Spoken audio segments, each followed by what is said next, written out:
ーションに変えるという企画だったんですが、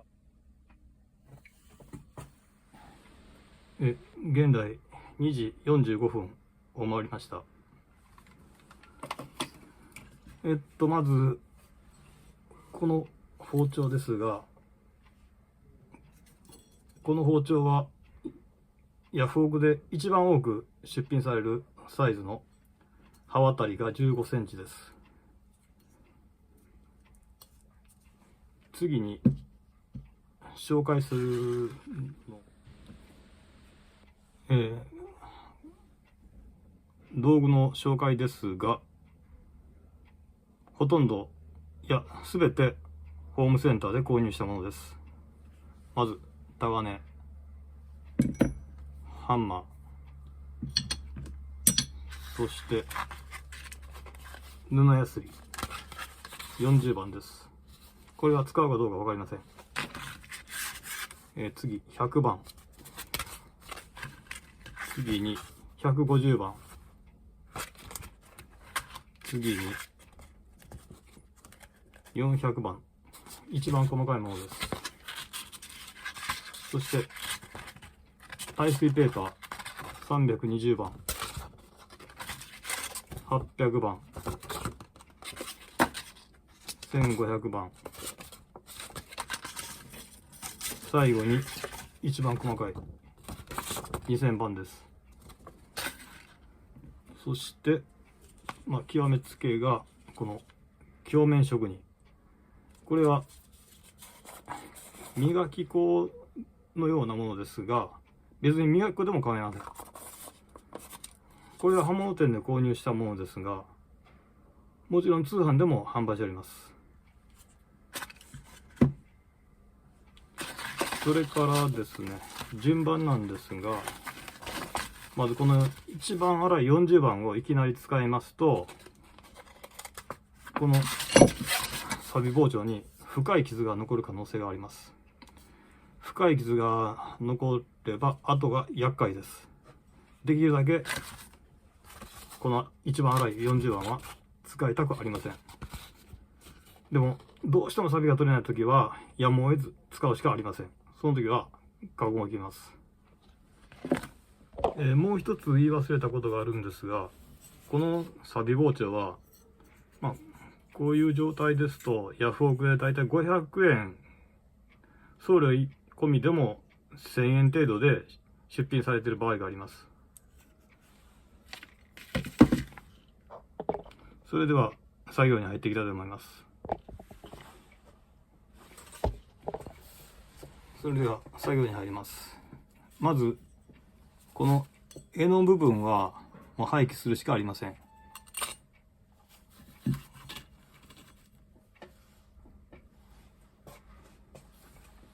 電気をつけて明るくしました。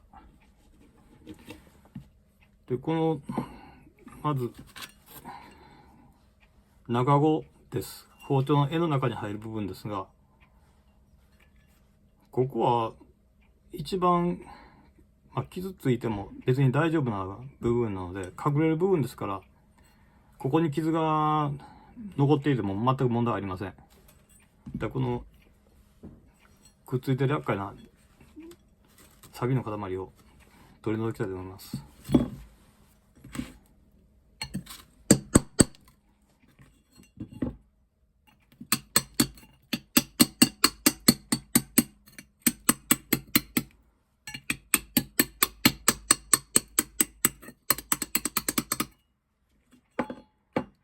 このタガネも、ホームセンターで500円程度で購入したものです。手袋を忘れてました。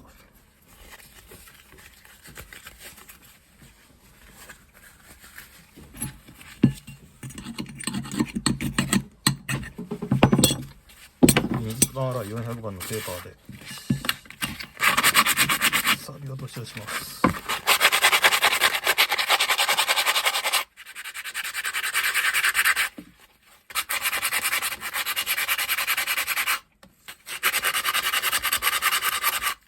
これは相当な時間がかかります。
約2時間程度でこのくらいになりました。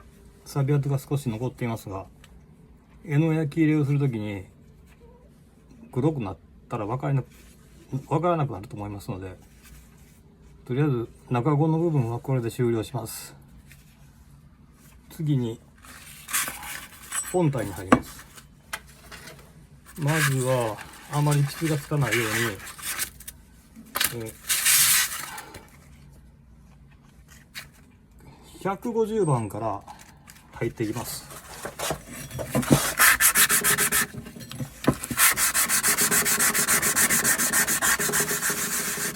あ、結構消えます。結構錆が落ちます。400番を使えば多分かなり深い傷がこのように残ると思いますので、こうなったら後の処理が、これを共鳴するのは後の処理が大変ですから、とりあえずこのまま150番で続きます。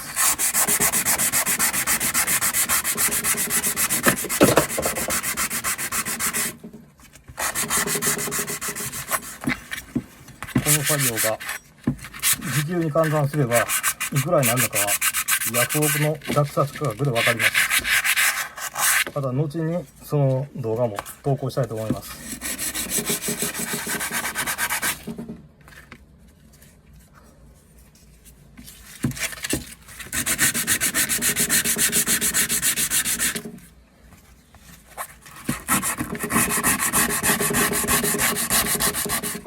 結構早く錆が落ちました。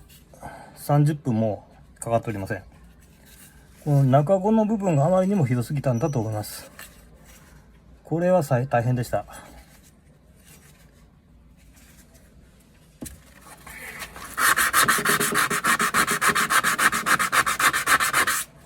汗が吹き出ます。とにかく暑い。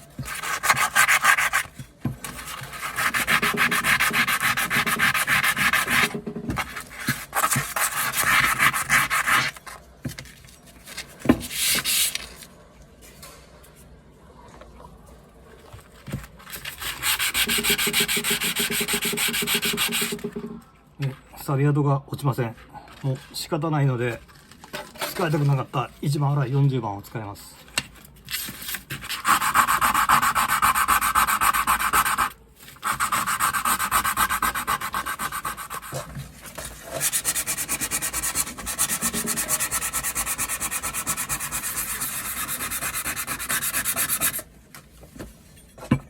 錆び跡を取るために深い傷をたくさんつけてしまいました。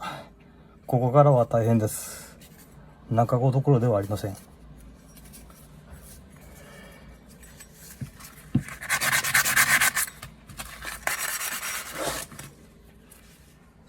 次に研ぎ方のコツというものが少し分かってきたんですが、先ほどのような研ぎ方をしていては体力が持ちません。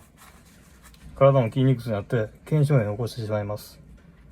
まず力を抜いて体重を乗せるような形で布やすりを包丁の面に引っ掛けるように削ります。力を入れたら余計に削れないです。引っ掛けるように体重を乗っけて削ると疲れないし早いっていうことが分かりました。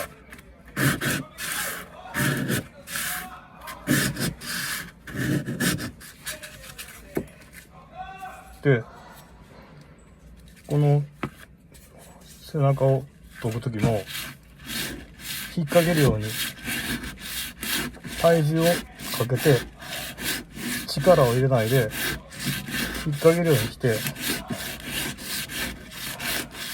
自転車のペダルをこいでいるようなそういう感覚で無意識にすれば疲れません。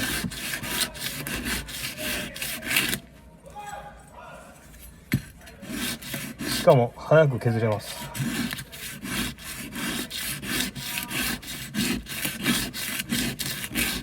力を抜いて体重を乗せて引っ掛けるように引っ掛けて滑らせるように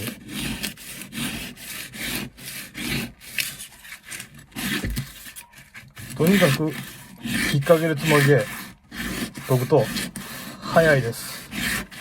力は抜いてください。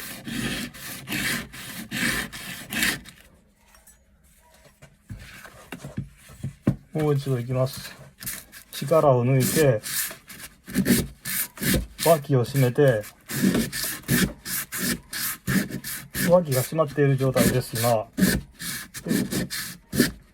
裏剣を使います。この裏剣で体重を乗っけてこれは何時間しても疲れません。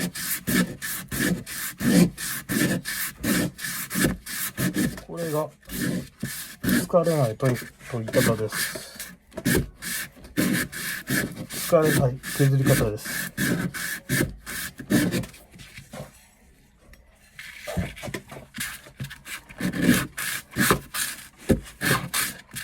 手を反対側に変えても大丈夫です。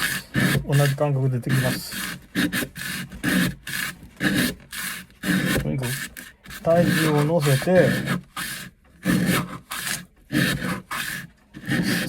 っ掛けるつもりです。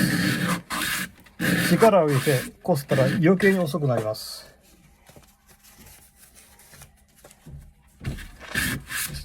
力を入れないで引っ掛けて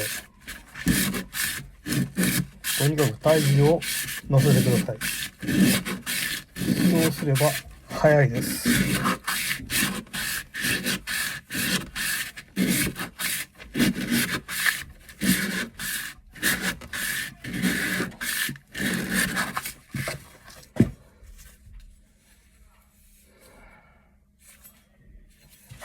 では次は硬い裏面です。裏面は鋼なのでかなり滑りやすい。それだけ硬いってことです。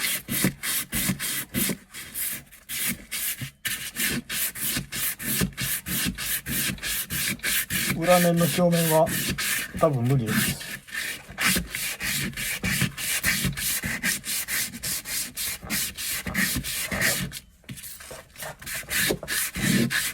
悪い癖が出てしまいます。また力が入ってます。とにかく力を抜いて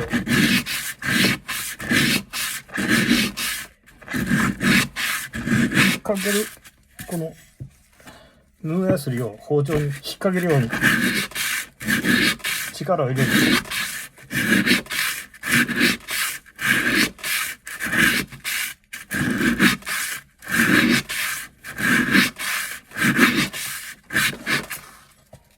早いです。手作業のコツが分かりました。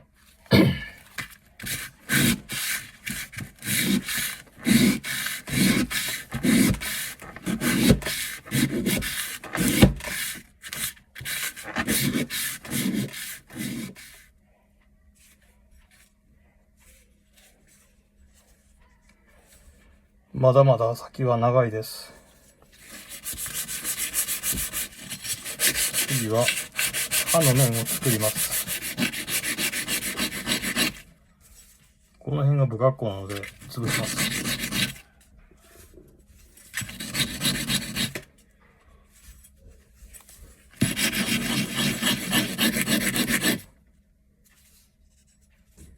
治りました。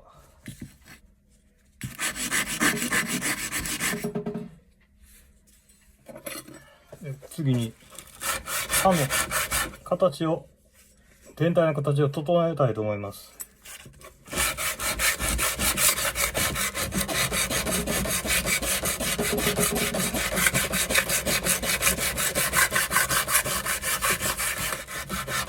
これは研ぎの作業と同じです。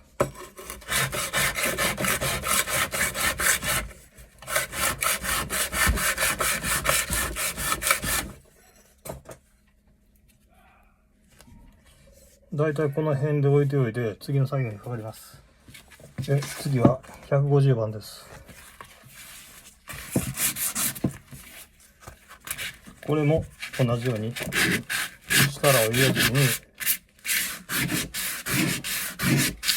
刃に包丁全体に引っ掛けるように、包丁に引っ掛けるように体重を乗せて力を入れずに削っていきます。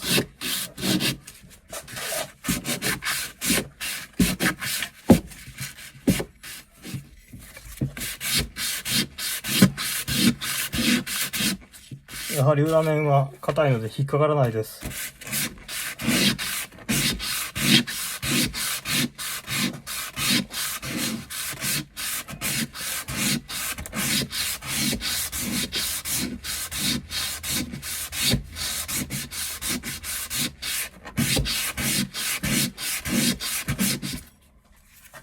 背中の面も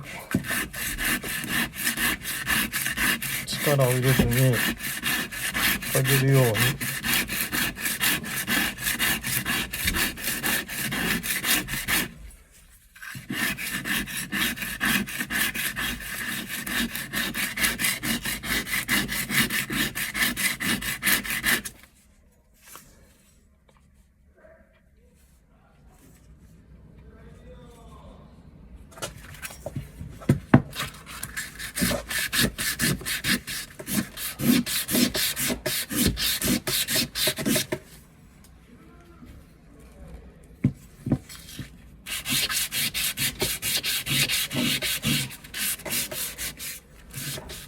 次に400番に飛びたいと思います。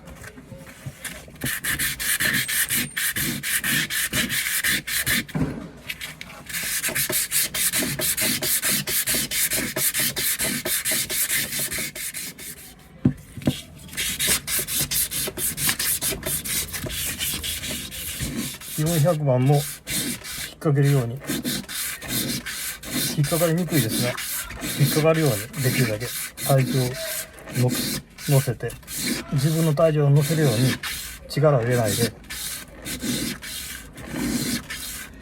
掛けるように削っていきます。こうすれば疲れないです。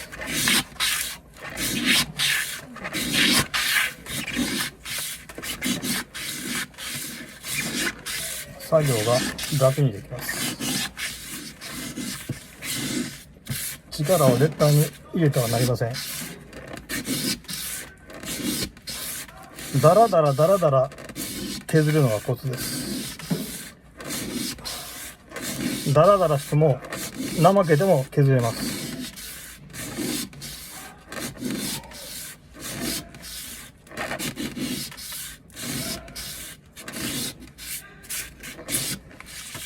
この作業のコツは、できるだけ怠けることを考えることです。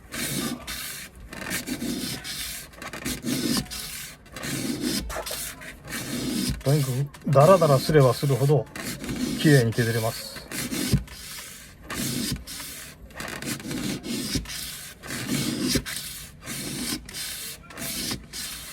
400番で裏面は終了しようと思います。次に本命の表面です。これを鏡面にするまでは終わりません。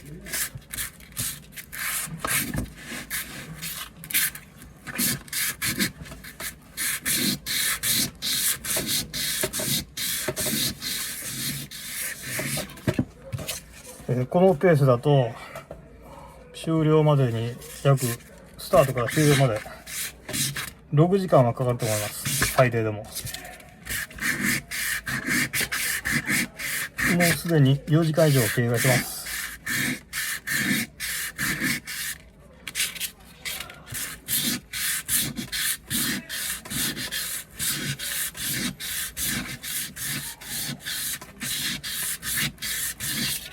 たまたまサビの状態があまり深くなかったので、ここまで約 4,5 時間でいけましたが、サビの状態が古ければこれではすみません。下手すれば24時間いや、もっとかかるかもしれません。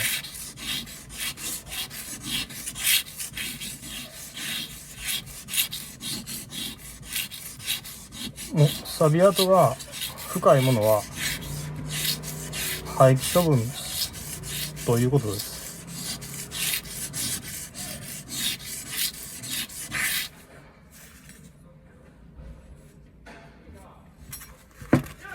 もう少し裏面をきれいに。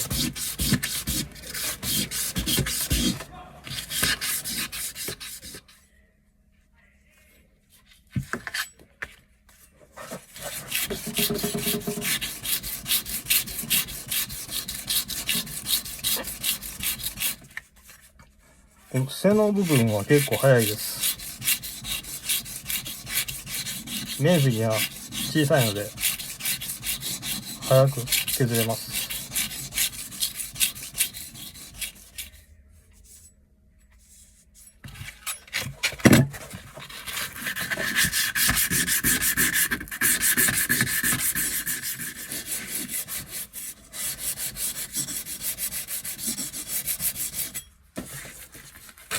次は耐水ペーパーの320番に貼りたいと思います。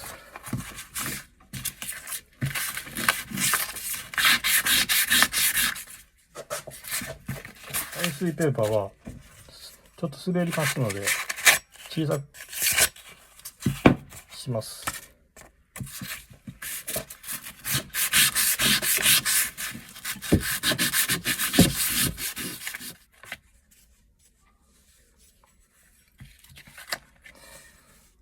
少し先ほどタガネ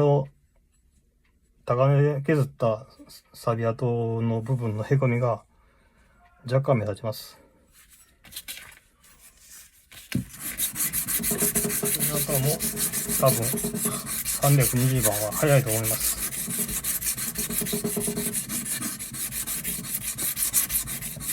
ここからはもうそんなに力を入れなくても大丈夫な作業だと思います。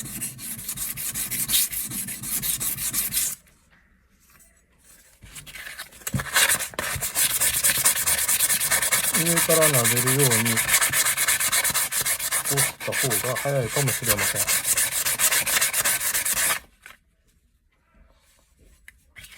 そしてもう一度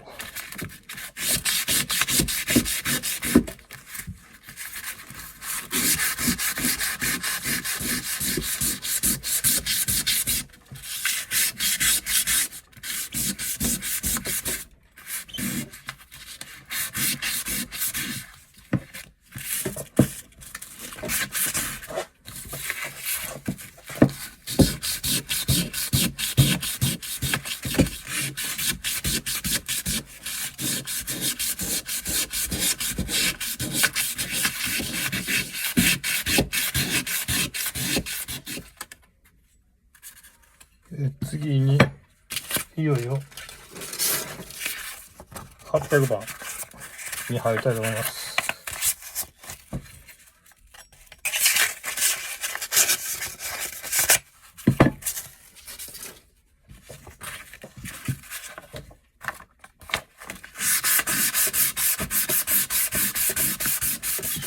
その前にやっぱり裏面も320番で試してみたいと思います。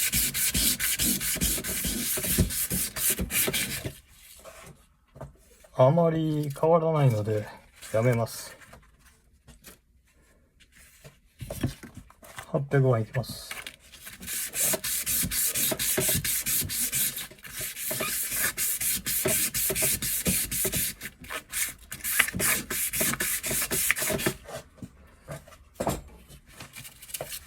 800番で背中をいきます。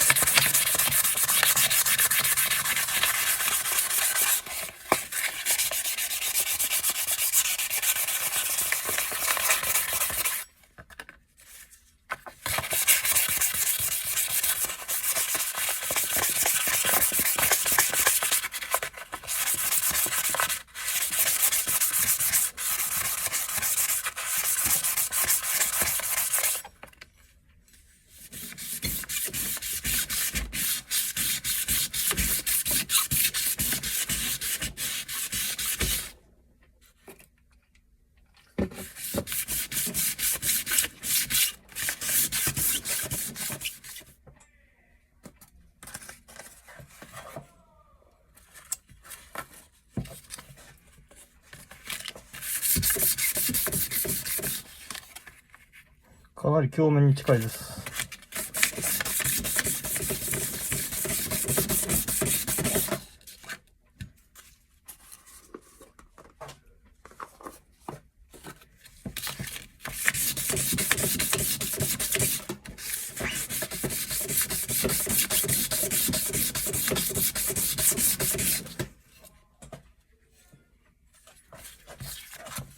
ほぼ鏡面になりました。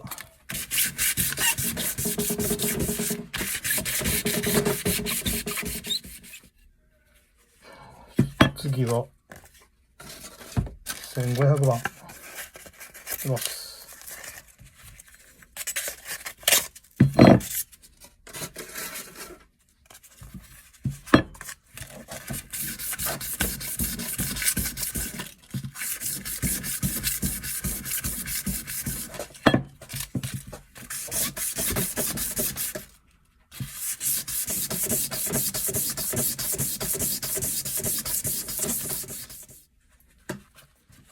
もう一つ肝心な部分を忘れてました。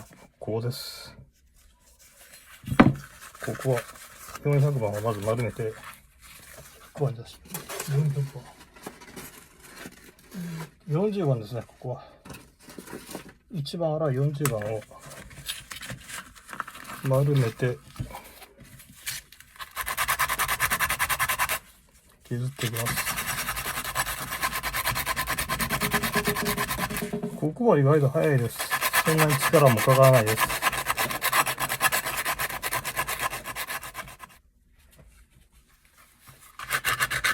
やはり思ったよりも時間がかかります。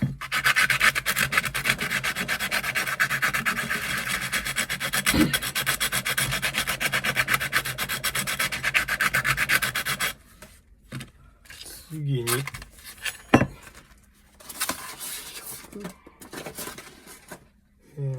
100番でいきましょう。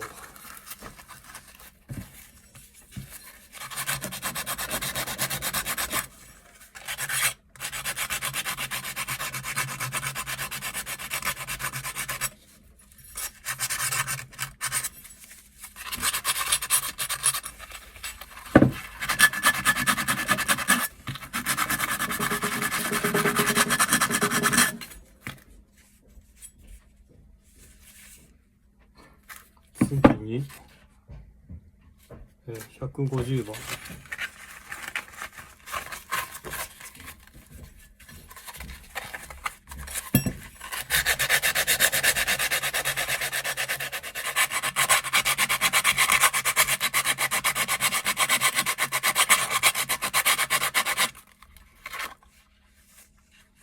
面積が小さいので結構早いですね。次に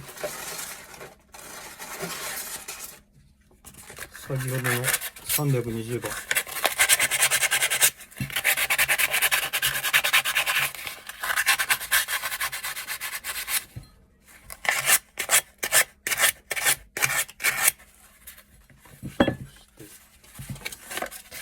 800番です。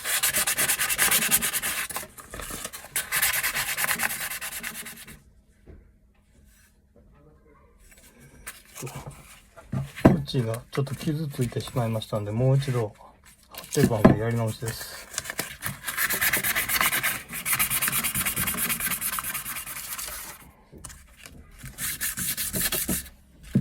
1500番です。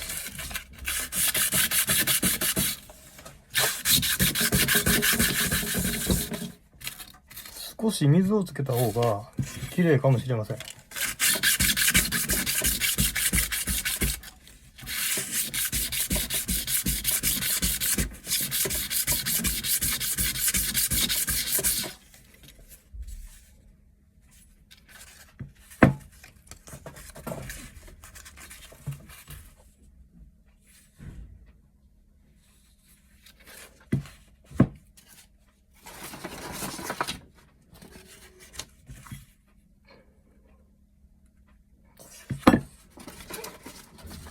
次に最終仕上げの2000番に行きたいと思います。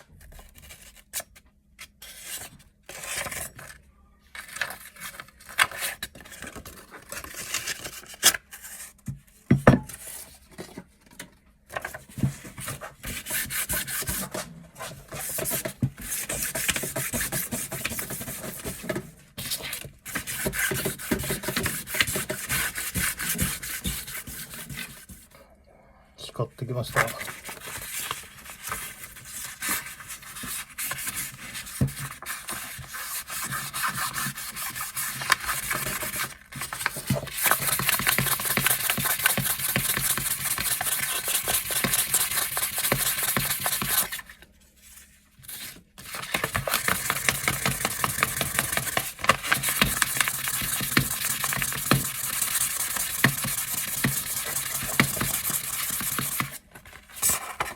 このように光ってくるのを見ると嬉しい気分になってしまいます。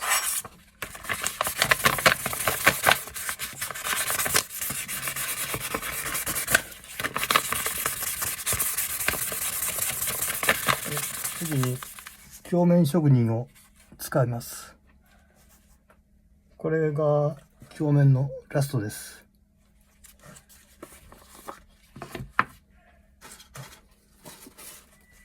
ボロ布に鏡面職人をつけます。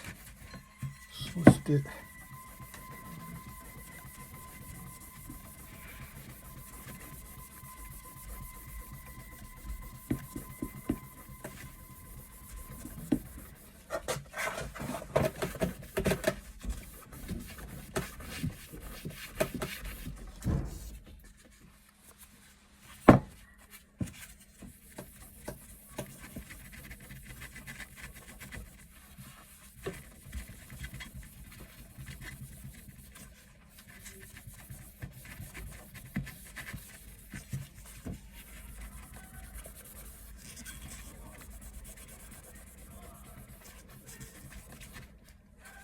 鏡面職人、なかなかのもんです。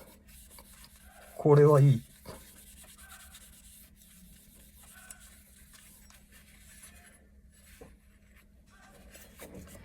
完成です。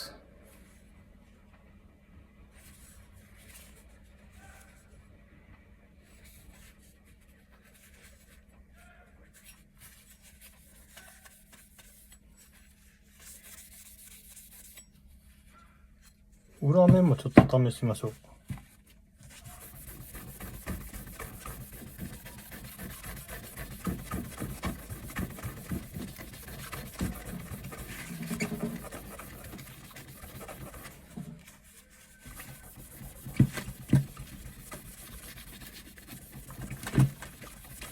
やっぱり鏡面は無理ですね。裏面はできません。何をしても裏面は多分無理です。ただ鋼の部分ではないところは可能だと思いますが、中途半端な仕上げはしたくないので、これで終わります。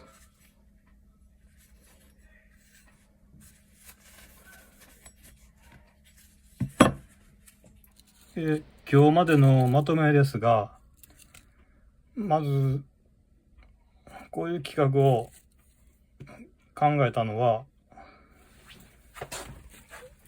こういうモーターですね、大きな。これは一般家庭というか、一般の方が多分持っていないと思いますので、これを使わずに、こういう布ペーパーや耐水ペーパーを使って、鏡面包丁にサビ包丁を鏡面包丁に変えるという企画だったんですが、どうやら冷静に考えると、ホームセンターでこういう機械がですね、ホームセンターで約500円、1日500円程度でレンタルできると思います。で、こういうディスクを使うサンダーという機械ですね。それを考えたら、これは、時間がかかりすぎますね。冷静に考えると、何度もしつこいですが、冷静に考えると、やっぱり、ホームセンターでサンダーをレンタルしてやった方が、時間的にも3分の1ぐらい、もしひょっとしたら2時間もかかんないかもしれないです。長い時間ご視聴ありがとうございました。そして次回の予告もここでさせていただきますが、次回はこのナタですね。このナタを、この形状のナタが高級な包丁に、高額で販売されている包丁に変わるという企画です。このナタっていうのは包丁にはできません。なぜかというと、こういう頭がでかいから、重心が先端にあるので、細かい作業ができないです。これでは魚もさばけないです。ですから、この頭の